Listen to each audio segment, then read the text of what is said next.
വാഹനാപകടത്തിൽ പരിക്കേറ്റ് ആശുപത്രി കിടക്കയിലാണെങ്കിലും പറഞ്ഞുറപ്പിച്ച ദിവസം തന്നെ മകളെ നിക്കാഹ് ചെയ്തു കൊടുക്കാനായതിന്റെ സന്തോഷമായിരുന്നു തലശ്ശേരി ടൗൺ ഹാള് റോഡിലെ തച്ചിറക്കല് ബഷീറിന്റെ മുഖത്ത്. ആഹ്ലാദം നിറഞ്ഞ നിമിഷത്തില് അങ്ങനെ ഫിദ ഷാനസിന്റെ ജീവിത സഖിയായി. എല്ലാവരെയും നിറഞ്ഞ ചിരിയോടെ സ്വീകരിക്കാനായതിന് പടച്ചവനോട് നന്ദി ഓതുകയാണ് ആ പിതാവ്. നീട്ടിവെക്കാൻ ആലോചിച്ച നിക്കാഹാണ് തടസ്സങ്ങളെല്ലാം മറികടന്ന് നിശ്ചയിച്ച നാളില് തന്നെ നടത്തിയത്.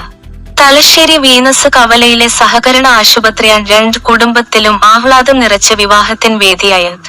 പൊന്ന്യം സറാമ്പിയിലെ വീട്ടിലാണ് ഭാര്യ നൗഫിദക്കും മക്കൾക്കുമൊപ്പം ബഷീർ താമസിക്കുന്നത്. ഡിസംബർ 3-നാണ് അപകടത്തിൽപ്പെട്ടത്.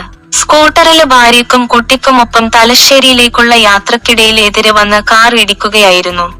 ഭാര്യയും കുട്ടിയും വലിയ പോറലില്ലാതെ രക്ഷപ്പെട്ടു. ബഷീറിന്റെ തുടയിൽ പൊട്ടിയതിനാല് ദിവസങ്ങള് നീണ്ട ചികിത്സക്കായി ആശുപത്രിയിലായി. മകളുടെ വിവാഹം മാറ്റിവെക്കാനാണ് ആദ്യം ആലോചിച്ചത്. ഒടുവില് നിശ്ചയിച്ച ദിവസം ആശുപത്രിയില് നിക്കാഹ് നടത്താൻ തീരുമാനിച്ചു. ആശുപത്രി അധികൃതർ നിക്കാഹിന് പ്രത്യേക മുറി ഒരുക്കിയതോടെ എല്ലാവരും ഹാപ്പി. ആശുപത്രി കിടക്കയില് കിടന്ന വധുവിന്റെ പിതാവ് വരൻ കൈകൊടുത്തു. പ്രാർത്ഥനയോടെ എല്ലാവരും ഒരു നിമിഷം. ആശംസയുമായി ബന്ധുക്കളും ആശുപത്രി അധികൃതരുമായി ഏതാനും പേർ. ഡെസ്റ്റിനേഷൻ വെഡ്ഡിങ്ങിന്റെ കാലത്ത് അങ്ങനെ വേറിട്ടൊരു വിവാഹം. നിക്കാഹിന്റെ റീൽസും നവമാധ്യമങ്ങളില് വൈറലായി.